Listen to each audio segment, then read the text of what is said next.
Alors ce que je tenais à vous dire avant de commencer et d'aller plus loin dans cette vidéo, c'est qu'il existe deux versions de VSDC. Donc il y a la version gratuite et il y a la version pro. Avec la version gratuite, en effet, vous allez pouvoir appliquer un flou sur un visage, mais vous n'allez pas pouvoir exporter votre montage. Par contre, avec la version pro, sans problème, vous allez pouvoir exporter. Donc dans cette vidéo, je vais vous montrer une autre technique qui est un peu moins esthétique pour masquer un visage sur une vidéo. Bonjour et bienvenue à tous ceux qui me regardent. Donc aujourd'hui dans cette vidéo, je vais vous expliquer comment flouter un visage sur une vidéo.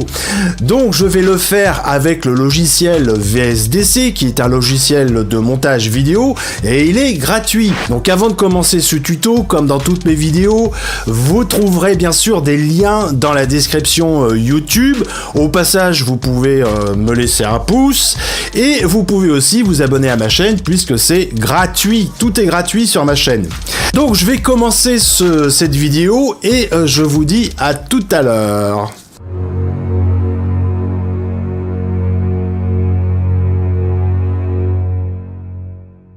Alors, je démarre mon logiciel et comme vous allez pouvoir le voir, je suis sous la version gratuite de VSDC, ce qui ne m'empêche pas de réaliser des montages vidéo, sauf que je n'ai pas les options avancées. Donc, je vais cliquer sur Projet. Dans les paramètres du projet, je vais pouvoir bien sûr entrer le nom du projet et je vais faire attention à ma fréquence d'image puisque la vidéo que j'ai réalisée, que vous allez voir, a été tournée en 60 images secondes. Donc, dans la première vidéo, je vous ai expliqué un petit peu comment savoir si une vidéo est en 60 images secondes. Il suffit tout simplement de cliquer dans les propriétés du fichier vidéo.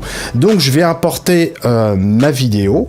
Et dans la fenêtre paramètres de la position de l'objet, donc je vais placer ma vidéo au début du curseur, donc je vais cocher la petite case, c'est déjà fait, et je vais faire attention de ne pas verrouiller le début et la fin. Je vais cliquer sur bien.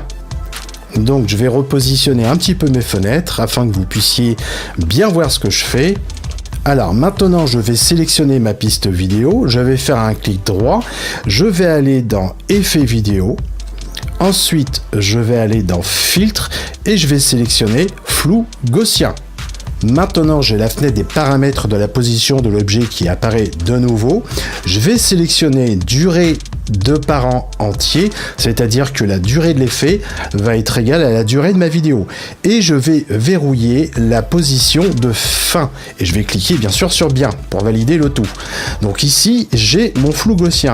Et comme vous pouvez le voir sur la vidéo, il y a un léger flou. Alors maintenant, ce que je vais faire, comme le niveau de flou n'est pas assez important sur la vidéo et qu'on reconnaît encore le visage, c'est que je vais aller à niveau de flou et que je vais augmenter cette valeur jusqu'à ce que le visage ne soit plus reconnaissable. Alors, pendant que je peaufine mes réglages, je vais accélérer la vidéo et il faudra faire attention de ne pas confondre la piste vidéo et la piste effet, là où se trouve le flou gaussien. Alors maintenant, ce que je vais faire, c'est que je vais double-cliquer sur flou gaussien et je vais créer un masque en allant chercher insérer une ellipse. Donc je clique sur l'ellipse pour créer un masque et dans les paramètres de la position de l'objet, je vais sélectionner durée de parent entier afin que cette ellipse corresponde à la longueur de ma vidéo. Et je vais verrouiller la fin et cliquer sur bien. Alors maintenant avec ma souris, ce que je vais faire, c'est que je vais venir directement sur ma fenêtre de prévisualisation et je vais venir dessiner cette ellipse sur le visage. Alors maintenant que j'ai ajusté mon ellipse par rapport à mon visage, ce que je vais faire, c'est que je vais aller dans la fenêtre des propriétés.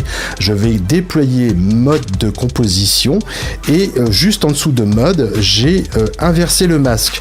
Donc je vais cliquer sur oui pour l'inverser et vous allez voir que l'effet va être inverse. Donc ici, j'ai bien que le visage qui est flouté. Je pourrais bien sûr encore ajuster par la suite le niveau de flou sur le visage.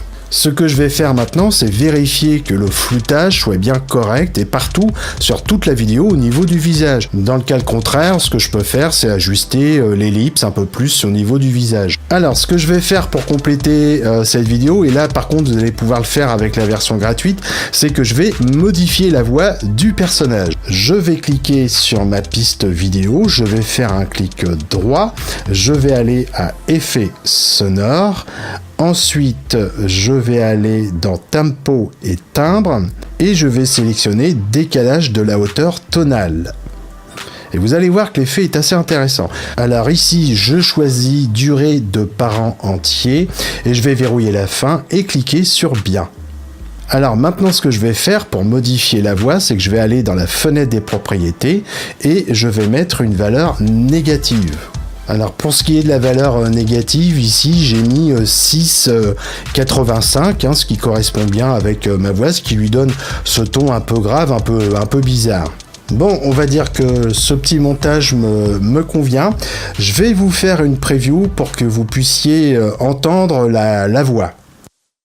Pour ce premier test, donc je n'ai pas branché le micro sur la caméra. Pour ce premier test, donc je n'ai pas branché le micro sur la caméra.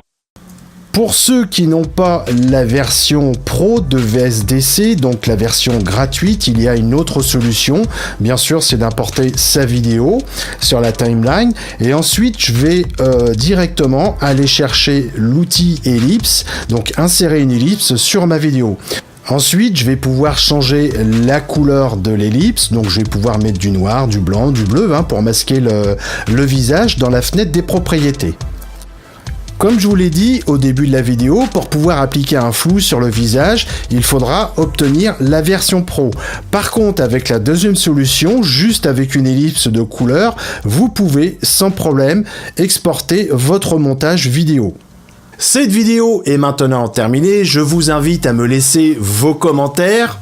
Vous pouvez aussi me poser des questions sur ce logiciel, je répondrai bien sûr aux questions les plus pertinentes. En attendant, je vous dis à très bientôt pour une prochaine vidéo. Bye bye!